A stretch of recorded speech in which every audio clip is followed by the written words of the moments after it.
அப்ப எல்லாருக்கும் வணக்கம். அப்ப நான் இயக்க நேரங்கள் சம்பந்தமாக இயக்கத்தின இயக்க நேரம் சம்பந்தமாக காட்சி கொடுத்து சொல்கிறோம். இயக்க நேரம் சம்பந்தமாக கொஞ்சம் அட்வான்ஸா கொஞ்சம் போய் என்னது கிடைவீச்சுகள் அட்வான்ஸா கிடைவீச்சுகளை பற்றி பார்த்தது. கிடைவீச்சை பற்றி பார்த்தது என்னது கிடைவீச்சு, அதாவது எனக்கு இயக்கத்தின் கிடைவீச்சை பற்றி பார்த்தது. மேக்சிமம் கிடைவீச்சு என்ன கோணத்துல இயக்க வரும் எல்லாம் பார்த்தேன். என்ன அப்ப கிடைவீச்சை பற்றி கொஞ்சம் கதைக்க போறேன். கொஞ்சம் அட்வான்ஸா கொஞ்சம் கதைக்க போறேன் பார்ப்போம். ஓகே, இங்க பார், உனக்கு ஒரு பூரண எறியத்தின் கிடைவீச்சுக்கான சமன்பாடு தெரியும். ஒரு பூரண எறியம் கிடைவீச்சுக்கான ஆறுக்கான சமன்பாடு u வர்க்கம் sin 2θவின் கீழ் g என்று தெரியும். ஒரு எரிய இயக்கத்தின் கிடைவீச்சுக்கான சமன்பாடு இதற்கு தெரியும். உனக்கு என்ன u வர்க்கம் sin 2θவின் கீழ் g என்று தெரியும். இப்ப நான் என்ன செய்ய போறேன்னா அண்டை சீதமாகத்தான் செய்ய போறேன். எப்படின்னு சொன்னா ஃபர்ஸ்டா என்னது, முதலாவது தீட்டாவை போட போறேன். ரெண்டாவது 90 மைனஸ் தீட்டா, அதாவது இந்த குறுங்கோணத்தின் நிரப்பி கோணத்தை போட்டு கொண்டு இதுல பிரதிட போறேன். R1க்கு என்ன வரும்? அப்ப தீட்டா போடைக்கு R1 ரேஞ்ச் வருகிறது இருக்கும். R1 சமன் u வர்க்கம் sin 2θவின் கீழ் gn. இங்க வர ரேஞ்ச் R2 எடுப்பான். u வர்க்கம் sin 2 90 மைனஸ் θவின் கீழ் gn.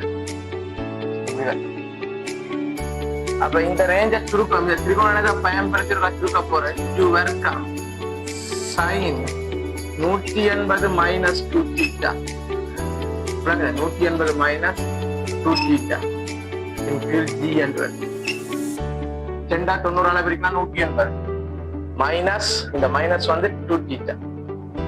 எனக்கு திரிகோணத்துல மாற்றம். இது நான் கால்வட்டம் 180 ஒரு குறுக்குணம் கணிப்படுற போனா தென்னாங்கால்வட்டத்துல சைனுக்கு பிளஸ், சைனுக்கு பிளஸ். அப்ப sin 180 மைனஸ் 2θ sin 2θ. R2 சமன் u வர்க்கம் sin 2θவின் கீழ். ஓகே, sin 2θவின் கீழ். ஆகவே எனக்கு ஆகவே இப்ப R1 over R2 என்ற விகிதத்தை எடுப்பேன். R1 over R2 என்ற விகிதம் என்ன வரும்? u வர்க்கம் sin 2θவின் கீழ் g, u வர்க்கம் sin 2θவின் கீழ் g. அப்ப என்னது, u வர்க்கம் sin 2θவின் கீழ் g, அதன் கீழ் u வர்க்கம் sin 2θவின் கீழ் g. இந்த u வர்க்கம் இந்த u வர்க்கம் g g sin 2θ sin 2θ எல்லாம் விட்டுப்பட ஒன்று வரும். R1 over R2 ஒன்று. அதாவது இப்ப தீட்டா சமன் உதாரணத்துக்கு சொல்ல போறேன். உதாரணத்துக்கு எக்ஸாம்பிளா சொல்ல போறேன். தீட்டா சமன் 30 பாகையா இருந்தா 90 மைனஸ் தீட்டா எவ்வளவு? 60 பாகை. ஆகவே 30 பாகையில வார கிடவீச்சும் 60 பாகையில இயக்க வார கிடவீச்சும் சமன். இது என்ன முடிவு விளங்கு? 30 பாகையில இயக்க வார கிடவீச்சும் 60 பாகை கோணம் அமைக்க வச்சு இயக்க வார கிடவீச்சு சமன். இப்ப இதெல்லாம் என்ன நிபந்தனை? விவர்க்கம் ஆரம்பங்கள் எரியல்புகள் சமனா இருக்கு. எரியல்புகள் சமனா இருக்கிறது ஒரு நிபந்தனையா எடுத்துக்கொண்டு 30 பாகையில இயக்கையும் என்ன கிடவீச்சுக்கு போகுதும் அதே அளவு தூரம் தான் 60 பாகையில இயக்கும். அதுக்கு நிரப்பியல் இயக்கையும் அது அவ்வளவு தான் போகும். அதுக்கு நிரப்பியல் இயக்கையும் அவ்வளவு தான் போகும். விளங்குதில்லை விஷயம், விளங்குதில்லை. இது முதலாவது கதை. ஆகவே இது முதலாவது R1 over R2 சமன் 1. இப்ப தீட்டா 90 மைனஸ் தீட்டா வைக்க மாதிரி நான் அடுத்தது வைக்க போறது என்னன்னு சொன்னா, அடுத்தது வைக்க போறது அடுத்த மூன்றாவது ஒரு கோணத்தை எடுக்க போறேன். 45 மைனஸ் ஆல்பா, 45 மைனஸ் ஆல்பா எடுக்க மூன்றாவது கோணத்தை அப்படியா 45 மைனஸ் ஆல்பா இந்த எடுத்தா இவருக்குரிய ரேஞ்ச் என்ன எழுதலாம்? இதுல இருந்து R3 எழுத போறேன். R3 எழுதலாம். u வர்க்கம் sin 2 45 மைனஸ் ஆல்பாவின் கீழ் g. அப்ப இது என்ன வரும்? u வரலாம். சொல்லு. 45 இல்ல, இது 45. ஓகே. அப்ப 90 minus alpha sin 90 minus sin 90 minus 2 sin 90 minus 2 alpha. அப்ப sin 90 மைனஸ் 2 ஆல்பாக்கு என்ன வரும்? sin 90 மைனஸ் 2 ஆல்பான்னா சைனுக்கு sin 90 னா cos சைனுக்கு என்ன cos என்ன முதலாங்காலோட cos 2 ஆல்பாவின் கீழ் gn. முதலாங்காலோட sin 90 minus 2 alpha sin 90 minus 2 ஆல்பான்னா முதலாங்காலோட sin and sin 90 வந்தாலே cos. அப்ப cos 2 ஆல்பா இது பார்க்க தேவையில்லை, ஒன்றும் குறிப்பாக்க தேவையில்லை. முதலாங்காலோட எல்லாத்துக்குமே பிளஸ் தான். அடுத்த பாரு, நாலாவது நாடுக்கு போறது 45 பிளஸ் ஆல்பா எடுத்துப்பா இந்த கோணம். அப்ப இப்படி எடுத்து பாருங்க, R4 சமன் என்ன வரும்? u வர்க்கம் sin 2 45 பிளஸ் ஆல்பா இன் கீழ் g. ஆக என்ன வரும்? இதுவும் என்ன வரும்? 90 சக 2 ஆல்பா. அப்ப ரெண்டாம் காலோட சைனுக்கு என்னது? பிளஸ். ரெண்டாம் காலோட சைனுக்கு பிளஸ். ஆகவே u வர்க்கம் என்ன u வர்க்கம் cos என்ன? ரெண்டாம் காலத்துல சைனுக்கு பிளஸ் இல்ல, அப்ப cos. அரே வா 90 மைனஸ் ஆல்பான்றது cos. அப்ப cos 2 ஆல்பாவின் கீழ் g என்று தான் வரும். எங்களுக்கு sin ரெண்டாம் காலத்துல யார் நிக்கிறது? sin தான். சைனுக்கு என்னது? பிளஸ் தான். அப்ப cos 2 ஆல்பாவுக்கு பிளஸ் தான். ஆக இப்படி நிக்குது. ஆகவே 45 பாகையிலிருந்து ஒரு குறித்தளவு கோணத்தை கழிச்செறிய வார கிடைவிச்சு 45 பாகையோட ஒரு சிறிதளவு கோணத்தை கூட்டி வார கிடைவிச்சும் அப்படிப்பட்டது சமன். அப்ப விளங்குத? இந்த இதே கதையைத்தான் நான் இப்படியும் கழிச்சு காட்டியிருக்கேன். விளங்குதா? அப்ப என்னது? R3 ஓவர் இப்ப இதுல இருந்து முடிவு என்ன சொல்லலாம்? R3 ஓவர் R4 சமன் 1. R3 ஓவர் R4 சமன் 1 விஷயம் விளங்குதா? R3 ஓவர் R4 சமணங்களோட அப்பா 1 என்ற விடயம் விளங்கு நினைக்கிறோம். ஓகே, இந்த விடயம் விளங்கு. அதே போல இப்ப R1 ஓவர் R2 சமன் 1. உதாரணம் சொல்லுவாங்க. உதாரணம் என்ன சொல்லுவாங்க? கொஞ்சம் 45 பாகையில இருந்து 10 பாகையை கழி எவ்வளவு வருது? 45ல இருந்து 10 பாகையை கழிச்சு சொன்னா 35. 45ஓட 10 பாகையை கூட்டினா 55. அப்ப 35 பாகையில எறிகிற கிடைவீச்சும் 55 பாகையில எறிகிற கிடைவீச்சும் சமன். விஷயம் இதுல அது அப்படி தியரி சொல்லுது. இதுல எங்களுக்கு என்ன சொல்லுது? அப்படி தியரி சொல்லுது. ஓகே, 45 மைனஸ் அல்பாயில எறிகிற கிடைவீச்சு 45 பிளஸ் அல்பான்றதுல எறியப்படைய வார கிடைவீச்சுகளும் சமனாக அமையப்படுகிறது. அதே போல இந்த தீட்டாவில் எறியக்க வார கிடைவீச்சும் 90 மைனஸ் தீட்டாவில் எறியக்க வார கிடைவீச்சும் உங்களுக்கு சமனா அமையுது. அப்ப என்னது? அப்ப ரெண்டுமே சமம். அப்ப வேற இந்த ஒரு தீட்டா வந்து கூர்ங்கோணமா இருந்து 90 மைனஸ் தீட்டா நிரப்பி கூர்ங்கோணத்தில் நிரப்பி கோணமா இருக்கு. அப்ப ரெண்டுடையும் போது வரிய கோணங்கள் வரிய கிடவீச்சுக்கள் அப்படிப்பட்டதா இருக்குது, சமனா வருது. அப்ப கிடவீச்சுகள் அப்படிப்பட்டதா வருது, சமனா வருது. அப்ப அதை பார்க்கணும். கிடவீச்சுக்கள் சமனா வார கதை. அப்ப இதே 45ல இருந்து அல்பாவை கழிக்கிறது 45 அல்பாவை கூட்டல. அப்ப அப்படி பார்க்க கிடவீச்சு சமனா வருது. ஓகே, இந்த கதையெல்லாம் விளங்கிக்கணும். ஆக மொத்தத்துல உனக்கு எப்படி கதை வரப்போன்னு சொன்ன ஒரு படம் மாறில சின்ன ஒரு படம் மாறி இருக்காங்க உனக்கு. இப்ப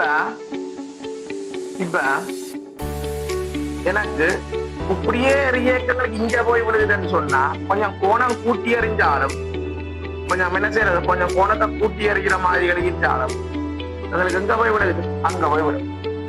ஓகே, இதான் விஷயம். இது வந்து இப்ப சப்போஸ் தீட்டாவா இருந்தா இது தீட்டாவா இருந்தா அப்ப இந்த எவ்வளவு இருக்கும்? 90 மைனஸ் தீட்டாவா இருக்கும். இந்த கோணம் எவ்வளவா இருக்க போகுது? 90 மைனஸ் தீட்டாவா இருக்கு. இந்த கோணம் எவ்வளவு இருக்கு? 90 மைனஸ் தீட்டா. இது தீட்டாவா இருந்தா அது 90 மைனஸ் தீட்டாவா இருக்கு. ஆனா இதுல ரெண்டு பேருக்கும் என்ன வருது? ஒரே கிடைவீச்சுக்கள் வருகின்றது. ரெண்டு பேருக்கும் என்ன வருது? ஒரே கிடைவீச்சு. தீட்டாவுக்கு கிடைவீச்சு 6 சொன்னா 90 மைனஸ் தீட்டாவுக்கு கிடைவீச்சு 6. அதுதான் சொல்றது R1 is equal to R2 என்று சொல்றது. அதே போல வேற 45 மைனஸ் அல்பாவில இயக்க கிடைவீச்சு 6 வந்தா 45 பிளஸ் அல்பாவில இயக்க கிடைவீச்சு 6 வாங்க.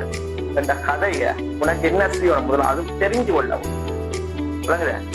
நிரப்பிக்கோணங்கள் அதாவது தீட்டா குறுங்கோணமா இருக்க அந்த தீட்டாவுடைய நிரப்பிக்கோணத்தின் கிடவீச்சும் 2 பேர்த்த கிடவீச்சும் சமனா இருக்கு. 45 மைனஸ் தீட்டாவோ மைனஸ் அல்பாவோ 45 மைனஸ் அல்பாவுக்கும் 45 பிளஸ் அல்பாவோட கோணங்களோட வச்சு எரியக்கவார கிடவீச்சுகளும் அப்படியா இருக்க போகுது, சமனா இருக்க போகின்ற அதான் சொல்லும். ஓகேடா, அப்ப உனக்கு என்ன கிடவீச்சுல கொஞ்சம் மேலதிகமான ஒரு அறிவொண்டு கிடைச்சிருக்கோம்னு நினைக்கிறேன். கிடவீச்சு சம்பந்தப்படுத்தி மேலதிகமாக ஒரு அறிவொண்டு கிடைச்சிருக்கு. அன்றைக்கு நான் கழிச்சு போட்டு விட்டுனாப்பா கிடவீச்சின் மேக்சிமம் 6 மேக்சிமம் ஆகிறதுக்கு தீட்டா என்ன செய்யணும், மேக்சிமம் ஆக வேணும். அந்த மேக்சிமத்தின் வருமானம் 45 பாகம். இப்ப நானே இதை வச்சு கழிச்சுக்க தொடங்கு 45 பாகையில இருந்து ஒரு கொஞ்ச கோணத்தை குறைச்சு எழுதுறதை கழிக்கிறேன். 45 பாகையில இருந்து ஒரு குறித்தளவு கோணத்தை கூட்டி எழுதுறேன். இப்போ உனக்கு விளங்கி இருக்குமே 45 பாகை தான் மேக்சிமம். மேக்சிமம் ஓகே, 45 பாகை மேக்சிமம். ஓகே, 45 பாகை மேக்சிமம். சரிப்பா, எனக்கு இங்க மேக்சிமம் வரைக்கும் எங்களுக்கு கிடவீச்சு என்ன வரும், மேக்சிமத்துக்குரிய கிடவீச்சு. அப்ப நீ நான் சொல்ல போறேன் பாரு, எனக்கு இந்த இடத்துல அல்லது போனா இந்த இடத்துல ஏதோ ஒரு இடத்துல தீட்டாக்கு போயில 45 போட்டு எங்களுக்கு வரும் மேக்சிமம் வரும். தீட்டாக்கு போயில 45 போட்டான்னு சொன்னா எங்களுக்கு என்ன வரும், மேக்சிமம் வரும். இல்ல தீட்டாக்கு போயில 45 போடேக்க எங்களுக்கு என்ன வரணும், 6 மேக்சிமம் வரணும். வாங்கடா 6 மேக்சிமம் வரும். அப்ப 6 மேக்சிமம் உங்களுக்கு எவ்வாறு அமைய போகுதுன்னு சொன்னா 6 மேக்சிமம் உங்களுக்கு எவ்வாறு அமைய போகுதுன்னு சொன்னா இந்த 6 மேக்சிமத்துக்கான கோவையோடு எடுக்க போறேன். இதுல தீட்டாக்கு 45 போடாம ஜூ வர்க்க திங்கள் ஜி என்ன வரப்போகுது, ஜூ வர்க்க திங்கள் ஜி விளங்கு மண்ணை ஜூ வர்க்க திங்கள் ஜி, ஜூ வர்க்க திங்கள் ஜி என்று வருமானம் இது விளங்கு மண் நினைக்கிறோம். இதுல 45 பாகையை போட்டோம்னு சொன்னா 90 சைன் 90 எவ்வளவு விட போகும். அப்ப ஜூ வர்க்க திங்கள் ஜி தான் 6 மேக்சிமம். 6 மேக்சிமம் கிடவிக்கு இந்த மேக்சிமோட விடாப்பா ஜூ வர்க்க திங்கள் ஜி கிடப்பிக்கு மேக்சிமோட வருது. திங்கள் ஜி என்று அமைகிறது. ஓகே ஓகே சரி, நாங்க என்ன இதுல இடம் பார்த்தா அது கிளியர் பண்ணி போட்டு நாங்க மேலதிகமான அடுத்த விஷயங்களை தொடர்ந்து பார்ப்போம். அடுத்த விஷயங்களை என்ன செய்ய மேலதிகமா தொடர்ந்து பார்ப்போம்.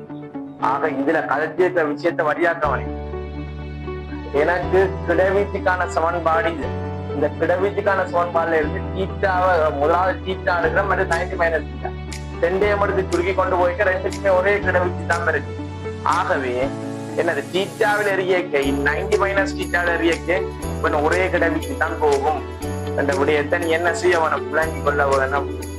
அதே போல 45 மைனஸ் அல்பாவில் எரியக்க வார கிடவீச்சும் 45 பிளஸ் அல்பாவில வார வரை தெரிகிற கிடவீச்சு சமன் என்ற விஷயத்தையும் விளங்கி கொள்ள வேணும். இதெல்லாம் பிசிக்ஸுக்கு தேவை. இனி 6 மேக்சிமம் 6 மேக்சிமத்துக்கு என்னது 45 பாகையில தான் 6 மேக்சிமம் வரும். வெப்பங்களுக்கு 6 மேக்சிமம் வரும், 45 பாகையில தான் 6 மேக்சிமம். அந்த 6 மேக்சிமத்துக்கான சமன்பாடு என்ன, ஜூ வர்க்க திங்கள் ஜி அமையும். விளங்குதா? அப்ப உலகத்தையும் உலக விஷயம் தெரிஞ்சு கொண்டீங்க என்ன, தீயவனை புலத்தை வச்சு